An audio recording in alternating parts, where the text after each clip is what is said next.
শুভ সকাল বন্ধুরা, কেমন আছো সবাই? মামনি রূপকথার নতুন একটা ব্লকে তোমাদের সবাইকে স্বাগত। আর আজকে হচ্ছে বিপত্তারিণীর ব্রত।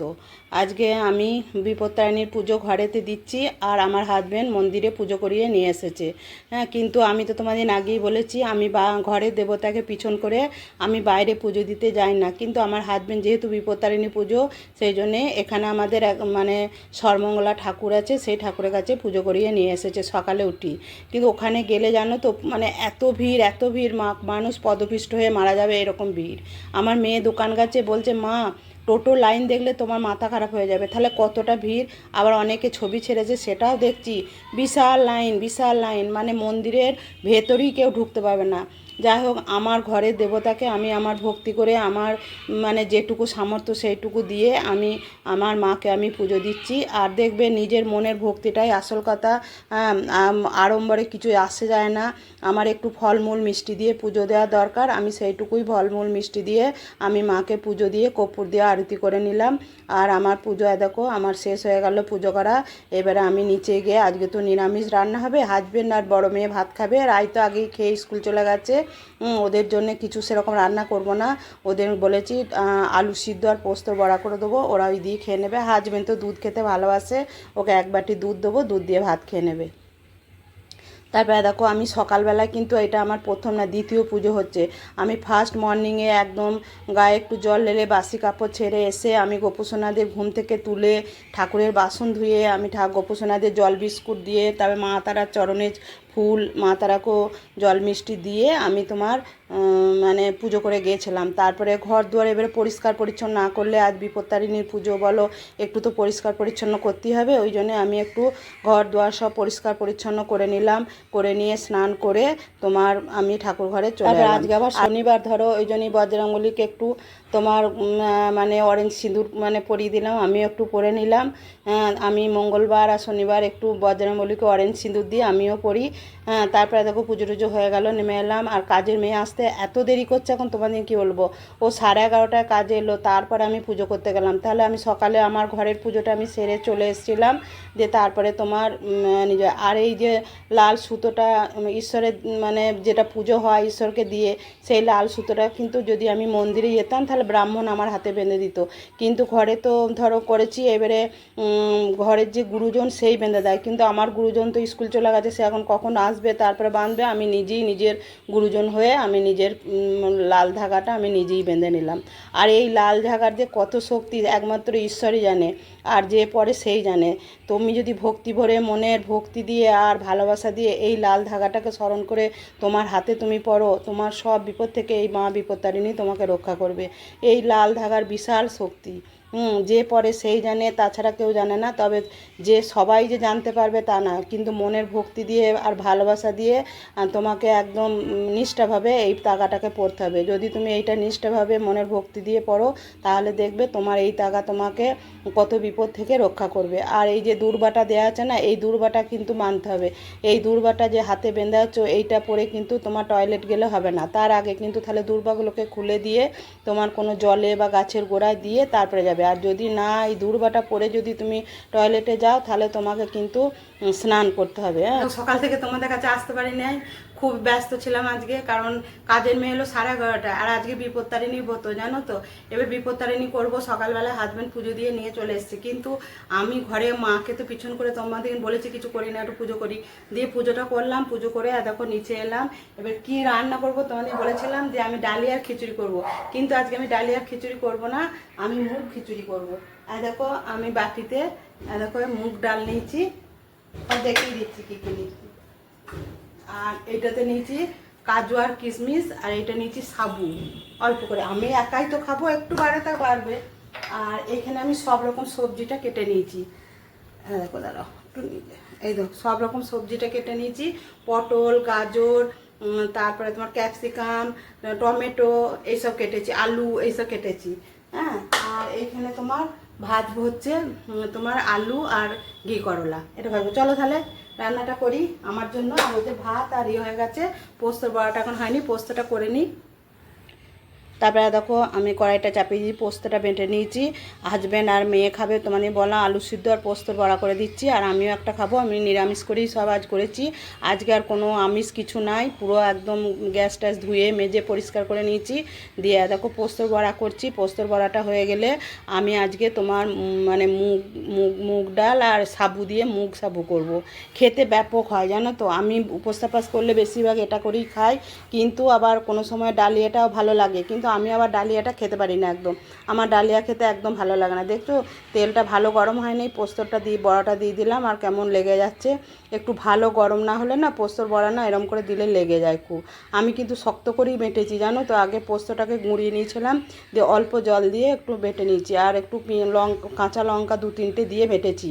আর পোস্তর বড়ায় দেখবে কাঁচা লঙ্কাটা খেতেই বেশি ভালো লাগে, মানে শুকনো লঙ্কা কিন্তু ভালো লাগে না। আর হাজব্যান্ড আবার পেঁয়াজ দিয়ে খেতে বেশি ভালোবাসে, কিন্তু আজকে তো পেঁয়াজ দেবো না। তোমাদেরকে বললাম আজকে নিরামিষ সব কিছু। আজকে তোমার এমনিভাবেই ভেজে নিলাম, হালকা হালকা করে ভেজে নিলাম। চলো তাহলে এগুলো তুলে নিই গা।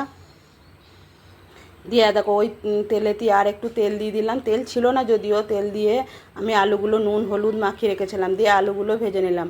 আর নিরামিষ দিনে জানো তো এই খাবারটা খেতে এত ভালো লাগে না, তোমাদের কি বলবো, মানে পুরো অমৃত লাগে জানো। আর একটু ঘি দিয়ে করি তো খুব ভালো লাগে। আমি একটু আদা বাটা দিয়ে একটু ঘি দিয়ে দিয়ে করি, যেমন না অমৃত লাগে জানো এই খাবারটা। নিরামিষ দিনে খেতে ব্যাপক ভালো, তোমরাও করে বানিয়ে খাবে। আমি কিভাবে বানাচ্ছি তোমাদেরকে সবটাই দেখাচ্ছি। তোমরা দেখো খুব সুন্দর লাগে। তবে সাবুটাকে কিন্তু জানো তো ভালো করে ভেজে নিতে হবে। তারপরে একবার ওই তেলেই আলু ভাজাটা তুলে নিলাম, পোস্ত দিয়ে ভাজলাম। দিয়ে দেখো ঘি করলাগুলো দিলাম, দিয়ে ঘি করলাগুলো নুন হলুদ তো মাখিয়ে রেখেছি, অসুবিধা কিছু নাই। ওইটাতে ভেজে নিয়ে তুলে নিয়ে দেখো তেলের ওপরে 5 ফোড়ন দিলাম, কাঁচা লঙ্কা দিলাম। আর এটা কাঁচা লঙ্কা দিয়ে বেশি খেতে ভালো লাগে। দিয়ে দেখো সেই সবজিগুলো কেটে রেখেছিলাম, কেটে ধুয়ে সব রেখেছিলাম, যে সবজিগুলো দিয়ে দিলাম। যে সবজিগুলো ভালো করে ভেজে নিতে হবে, কিন্তু সবজি যদি ভালো করে না ভাজো কিন্তু হাফসা গন্ধ বেরোবে জানো তো। মানে যে তরকারিটাই করো একটু ভালো করে সবজিগুলোকে তোমাকে অল্প তেলেই নাড়াচাড়া করে নিতে হবে। তারপরে নুন হলুদ সব দিয়ে ভালো করে নাড়াচাড়া করে নেবো। দিয়ে তারপরে তোমার এই সবজিগুলো তুলে নিয়ে কড়াইটাকে আবার ভালো করে ধুয়ে নেবো। ধুয়ে নিয়ে তারপরে তোমার মুগের ডাল আর সাবুটা ভাজবো। দেখো সবজিগুলো আমি গরম জল বসিয়ে দিয়েছি, দিয়ে আমি প্রেসার কুকারের মধ্যে দিয়ে দিলাম। দেখো কড়াইটা ভালো করে ধুয়ে নিয়ে আগে মুগের ডালটা ভালো করে ভেজে নিচ্ছি। আর মুগের ডালটা একটু লাল লাল করে ভেজে নেবো, দিয়ে মুগের ডালটা দিয়ে দেবো। দিয়ে তারপরে তোমার সাবুটাকে ভাজবো। একে একে সব ভেজে, নামে শুনতে মনে হচ্ছে যে মুগ খিচুড়ি খাবো, কিন্তু প্রত্যেকটা জিনিস মানে 10 মিনিট 15 মিনিট করে ভাজতে তাহলে কতটা সময় লাগে বলো তো। আর হাজব্যান্ড খালি করছে তুমি কখন খাবে তুমি কখন খাবে। হাজব্যান্ডের খাওয়া হয়ে গেছে ধরো, ও যদি খাওয়া হয়ে যায় না মানে ও সেই এমন করবে তোমাদের কি বলবো, তুমি কখন খাবে তুমি কখন খাবে। আমি যে খাবো রে বাবা, আমি খাবারটা বানাই তারপরে তো খাবো। তারপরে দেখো এখন ঝাঁকে ঝাঁকে বৃষ্টি আসছে জানো তো, একবার করে ছাদে যাচ্ছি জামা কাপড় রোদে দিচ্ছি, আবার বৃষ্টি আসছে, আবার সেগুলো তুলে শেডের তলায় দিচ্ছি। এই করছি তো, দিয়ে অনেকটা বেলা হয়ে গেল জানো তো। এখন প্রায় 2:30 পৌনে 3টে বাজছে। কী করবো বলো। দেখো সাবুটাকে পুরো বড় বড় করে হয়ে গেছে, এত সুন্দর ভেজেছি জানো তো। আর একটু ভাজলে ভালো হতো, কিন্তু কড়াই লেগে যাচ্ছে বলে আমি আর ভাজলাম না। চলো তাহলে একটু আর একটু জল দিয়ে একদম প্রেসার কুকারে তোমার সিটিটা একটা সিটি দেবো, বেশি সিটি দেবো না। আর কাজু কিশমিশটা ভাজি নাই, কাজু কিশমিশটা কাঁচাই দিলাম, আমার আবার ভেজে খুব একটা ভালো লাগে না। আর একটু আদা বাটা দিয়ে দিলাম দেখো, দিয়ে একটু নাড়াচাড়া করে দিই। নাড়াচাড়া করে দিয়ে একটু লবণও দিলাম, দেখলাম লবণটা কম হয়েছে, একটু নাড়াচাড়া করে দিয়ে প্রেসার কুকারটা এঁটে দিয়ে একটা সিটি দেবো, তাহলেই রান্না হয়ে যাবে। এবার খুলতে যতক্ষণ ধরো। তবে বড় মেয়ে এখনও দোকান থেকে আসে নাই, ও আসবে। ও অবশ্য ভাত খাবে, ও সব মুগ খিচুড়ি এসব খাবে না। গ্যাসটা কখন নিভে গেছে বুঝতেই পারি নাই, আবার গ্যাসটা জ্বেলে দিলাম। তারপরে দেখো আমার মুগ সাবু হয়ে গেছে, কত সুন্দর হয়েছে দেখেছো। দেখো আমার মুগ সাবু রেডি হয়ে গেছে। চলো এবারে খেয়ে নিগা। আর আজকে তো আমি টেবিলে বসে খাবো না, আজকে মেজেই বসেই খাবো। হ্যাঁ মেজেই বসে খাচ্ছি। ফ্যানটা চালিয়ে কথা বলেছিলাম, দিয়ে প্রচুর আওয়াজ আসছে বলে আবার ভয়েসে কথা দিলাম, মিউট করে দিয়ে মানে ভলিউমটা দিয়ে তোমার দেখো মেঝেতে বসে খাচ্ছি। আর মেয়ে টেবিলে খাচ্ছে। মেয়ে আবার দই নিয়ে এসছে জানো তো, বলছে মা তুমি দই খেতে ভালোবাসো, দই আর এত সুন্দর মানে গন্ধটা বেরোচ্ছে না, মনে হচ্ছে যেন সেই ভেতর থেকে টানছে যেন। হ্যাঁ জানি না কথা। পোস্তর বড়া পেলে তো আমি আর কিছু চাই না জানো তো, তাতে ভাত দিয়েই বলো মুড়ি দিয়েই বলো আর কোনো খিচুড়ি দিয়েই বলো, পোস্ত খেতে ভীষণ ভালোবাসি জানো তো। মানে আমার ঘরে পোস্তটা মানে কম্পালসারি প্রতিদিনই হবে, আর খেতে দারুণ হয়েছে দারুণ। তোমরা একদিন করে খাবে, খেতে জানো তো দারুণ হয়েছে। তোমরাও একদিন বানিয়ে করে খাবে। আর এটা যে কোনো উপোস তাপাস করলেই করতে হয় তা নয়, তোমরা টিফিনে করেও খেতে পারো। আর তারপরে দেখো বড় মেয়ে মিষ্টি দই নিয়ে এসছে। মা তুমি দই খেতে ভালোবাসো, ফ্রিজে এখন ভরে নাই, বলে না ফ্রিজে ভরলে তুমি যদি না খাও, একদম ঠান্ডায় নিয়ে এসছে। দিয়ে ও খানিকটা খেলো। আমি বলছি এতটা দই খেতে পারবো? আর দই খেতেও ভীষণ ভালোবাসি জানো তো। ও অর্ধেকটা নিল, আমাকে অর্ধেকটা দিল, দিয়ে দু মা মেয়েতে বসে খাচ্ছে। হাজবেন্ড আবার মিষ্টি দই একদম খায় না। ও ঘরে যদি পাতি টক দই তখন ও খায়, ও মিষ্টি দই একদম খেতে চায় না। দিয়ে আমি আর দইটা এত ভালো খেতে না, এখানে রাধাবল্লভ বলে একটা দোকান আছে, ওই দোকান থেকে মেয়ে নিয়ে আসে, হাজব্যান্ডও নিয়ে আসে, কিন্তু খেতে ব্যাপক জানো তো দইটা। চলো তাহলে দইটা খেয়ে নিই বসে বসে, মেয়ে তামাতে গল্প করছি আর খাচ্ছি। কিছুদিন আগে আমাদের পাড়ার একটা বউ মারা গেছিলো, তার কথাই বলছি আর কি। দিয়ে তারপরে দেখো বিকালবেলা ঘুম থেকে উঠে হাজব্যান্ড একটা আনারস নিয়ে এসছে। ভেবেছিলাম আজকে পুজোয় দেবো, কিন্তু এই আনারস কাটা ঝামেলা ছিল খুব বলে আর দিই নাই। দিয়ে আনারসটা কেটে রেখে দিচ্ছি, রেখে দিয়ে একটু ভাজবেন আর আমি অল্প করে গোলমরিচ ছিটিয়ে খাবো। আর বাকিটা আমি কালকে আনারসের একটু চাটনি করে দেবো, কারণ বাড়িতে কেউ আনারস খায় না। আর এই এত বড় আনারসটা বলো কে খাবে বলো তো। আগে গ্রেট করে করতাম, আজকে গ্রেট করব না। এমনি তোমার আনারসটা খুব পাকা একদম, এত রস বেরোচ্ছে তোমাদের কি বলবো কাটতে গিয়ে। দিয়ে এটা কেটে আজকে আর করার মতো আমার মানে ইচ্ছা নেই, আমার মানে শরীর আর পারমিট করছে না জানো তো। খুব ক্লান্তি লাগছে আজকে, সকাল থেকে প্রচুর খাটুনি হচ্ছে। আর তার উপরে এই জল বৃষ্টি ওপর নিচে করতে করতে ক্লান্ত হয়ে যাচ্ছি জানো তো। দিয়ে তোমার এই আনারসটা হাজব্যান্ড কখন থেকে আমাকে ওঠাচ্ছে, চলো আনারসটা ছাড়াবে, চলো আনারসটা। আর আনারস তো কেউ ছাড়াতে পারে না আমি ছাড়া, কারণ ওর চোখগুলো বাদ দিতে হয়, মাঝের শিরাটা বাদ দিতে হয়, তবেই তো আনারসটা ছাড়ানো যায় বলো। দিয়ে সেই একটু একটু একটু করে অনেকটা সময় লেগে গেল আনারসটা ছাড়াতে। দিয়ে দেখো আনারস রেডি একদম, ছাড়িয়ে দেখো কতটা হলো দেখো। দিয়ে হাজবেন্ড আর আমি দুটো বাটিতে নিয়ে নিয়েছি। দিয়ে তোমার অল্প একটু গোলমরিচ দেবো, আর আমি একটু বিট লবণ আর একটু চিনি নেবো। হাজবেন্ডকে দেবো না, কারণ ও শুধু গোলমরিচ দিয়েই খাবে। আর হাজবেন্ডের আবার আনারস খেলেই মানে কী বলো দাঁত কী বলে হয়ে যায়, দাঁতটা কেমন হয়ে যায়। দিয়ে তবুও খাবে। কিন্তু এই সময় আনারসটা খাওয়া খুব ভালো জানো তো।